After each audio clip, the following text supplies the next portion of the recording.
Brent Gordon Jr. is about to have a breakout season for the Ragin Cajuns. I'll explain here on Ragin Rundown.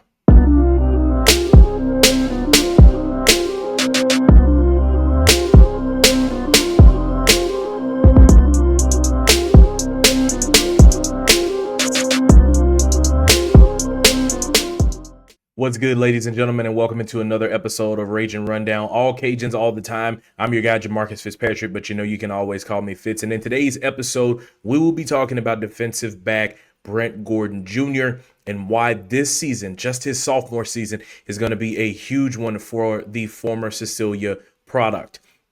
Coming into this year, Brent is entering his sophomore campaign.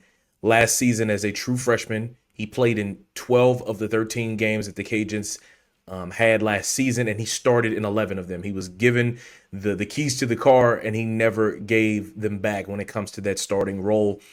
And what we've seen out of him is that he is ready to be the next great cornerback that the Cajuns have had. Since I've been covering the Cajuns in 2021, I've seen the likes of guys like Mekhi Gardner, Trey Amos, Eric Guerra, Keon Martin. The list goes on of the type of guys that we've seen come out of this program and be successful at other programs in the NFL.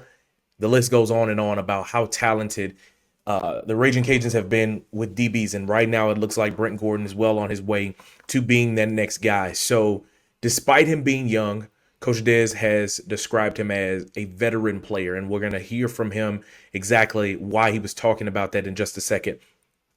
A couple of days ago, Brent Gordon was listed on the Jim Thorpe Award preseason watch list. It was 35 players that's on the list. And for those of you that don't know, the Jim Thorpe Award is presented annually to the nation's top defensive back. So that means a true sophomore is among some of the best DBs in the entire country heading into the season. Obviously, preseason accolades don't mean a whole lot, but it just goes to show that the nation is paying attention to how talented Brent Gordon Jr. is going into this upcoming season. Going into the year, he was also listed as a preseason first-team all-conference selection. Last year, he had 62 tackles, an interception in the ULM game, 12 passes defended, a quarterback hurry, and a fumble recovery in that true freshman season.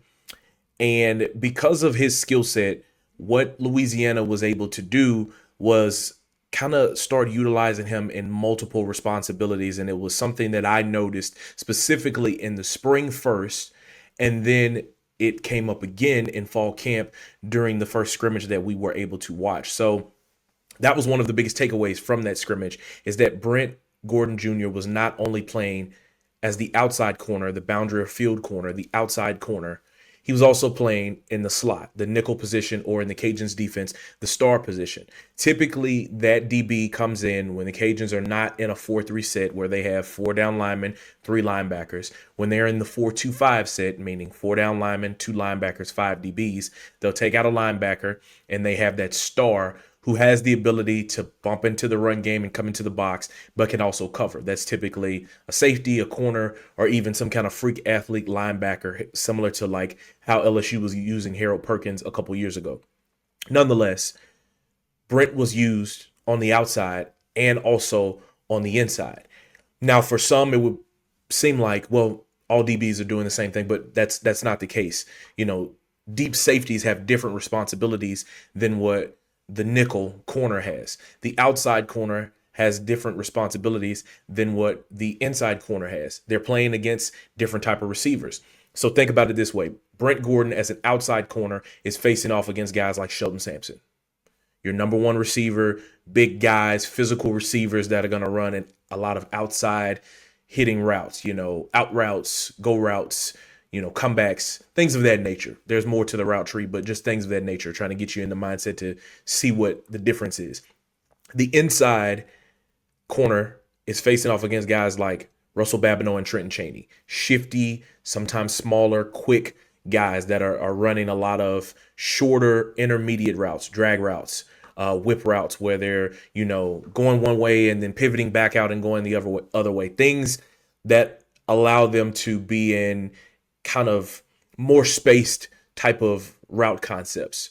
And so to be able to do that, one, you have to be knowledgeable enough about the defense, and two, you have to be athletic enough and talented enough to be able to simply go out and do it. Because if you get burned on a route on an inside receiver, that little 5 yard hitch or 3 yard drag can turn into an 80 yard touchdown.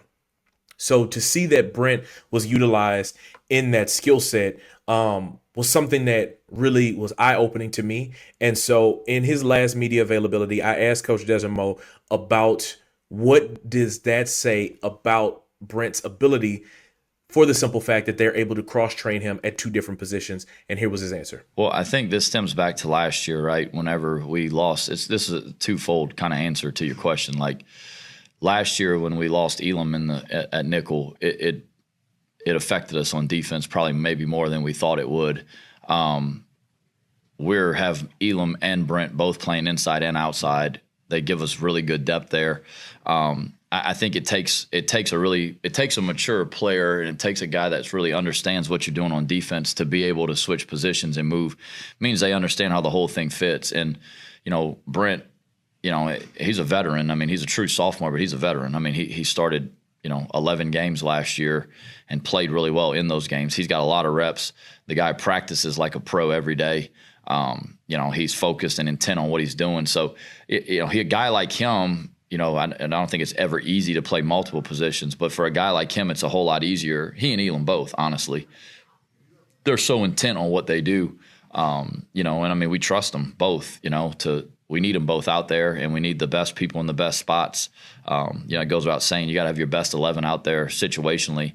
And I think cross-training those guys, gives us the ability to have some flexibility there.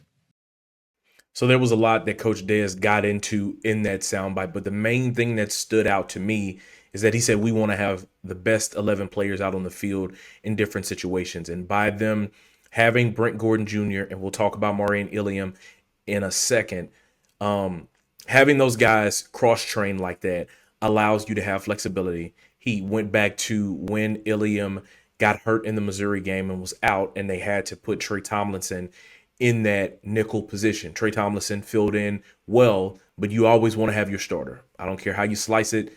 You go into the season saying, I want to have my number one guy because you feel like that is the best player for that position. So now having a guy cross-trained at a different position, that gives you options. And the thing about it is that it's not just that Brent can play the position. It's that the coaching staff trusts him enough that he understands, all right, where am I lining up? What are my responsibilities? What am I supposed to be doing while I'm lined up on the inside? What am I supposed to do when I'm lined up on the outside? That just means, as to Desormeaux's point, he understands the full scope of the defense. Now he's starting to develop, instead of just, I know what I'm doing, I know what everyone is doing and why everyone else is doing what they're doing based on just my one assignment. So that shows a ton of savviness by such a young player, and that's why he's found himself in that position. So the next thing is, how is he taking the next step? How is he trying to develop himself to be the next great corner for the Ragin Cajuns? I'm going to step aside for just a second, but when we come back, we'll discuss that, and we'll talk about Maurion Eleam and how he's been cross-training as well as the inside and outside cornerback. We'll break it all down when we come back here on Ragin Rundown.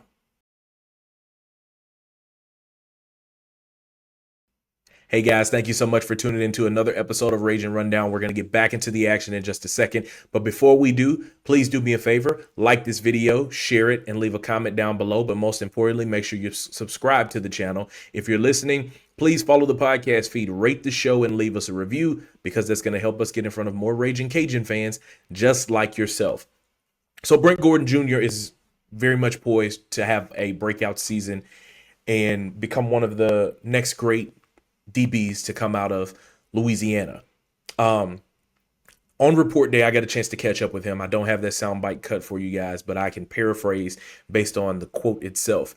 And I asked BG, as they affectionately call him, what was it that he was kind of doing differently? You see these kids on their socials, they're posting that they're in the facility. What was it that he was specifically doing? He said, last year, I was in a lot of situations that I felt like I was just kind of in without really understanding the true depth of what I was doing.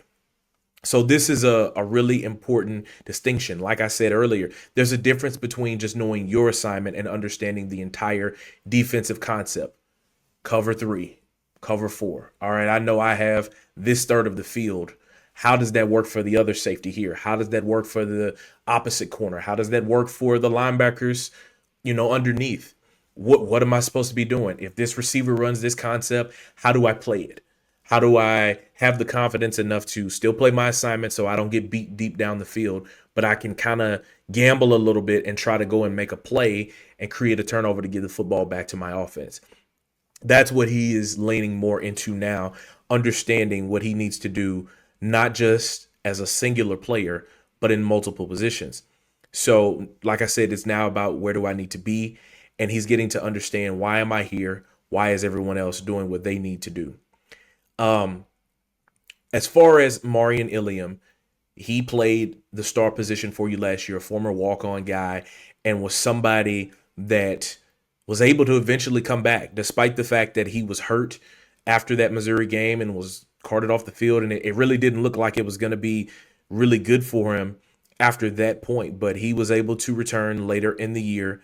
And now, as he enters his redshirt senior season, last year, he recorded 46 tackles in 10 games with 5 starts at the star position and added 3 pass breakups, 1.5 tackles for loss, and half a sack and a forced fumble. Having a veteran player always helps. Having a veteran player that can play multiple positions and can move around, and you have 2 of those guys that can do that, is an even greater asset. And the Cajuns have that in Brent Gordon Jr. and also Maurion Eleam. They are trying to not just develop corners, I believe. They are trying to develop DBs. And I think this is going to be a trickle down effect for the rest of the room. We're out there at practice and we see like the first corners that go out in the drills. You see BG, Maurion Eleam. Then you see like Avery Demery, Jeremiah Moses. Like it's going to eventually trickle down, because now it's less about, hey man, we need you to be able to just play this one corner. The expectation now is, if you're able to come in and you can be a playmaker, we might have you playing this side as the corner, or this side as the corner, or we might have you at star, or if we need to bump you back to safety, if it comes to a time as such, we might be able to do that for you.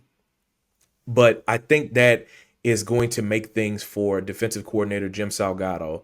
I think it's going to make it more exciting for him, because you have options. You have the ability to say, hey, we want to take Brent and bump him inside and send him on a blitz because he is a good tackler. Or, hey, we want to, have Brent on the outside and send a corner blitz. Or we want to, disguise a coverage a certain way to where it confuses the defense. It now allows him to be more of a mastermind and craft even more, and kind of a mad scientist type of mindset with the defense, to where it makes it hard for the opposing offenses. They line up, they see one way that the DBs are lined up, and at the snap of the ball, they do something completely different. That's what you want to do. You want to be able to create a sense of controlled chaos. You want to be controlled enough to where everyone can understand where they're supposed to be. Coach Salgado always talks about black, white, no gray.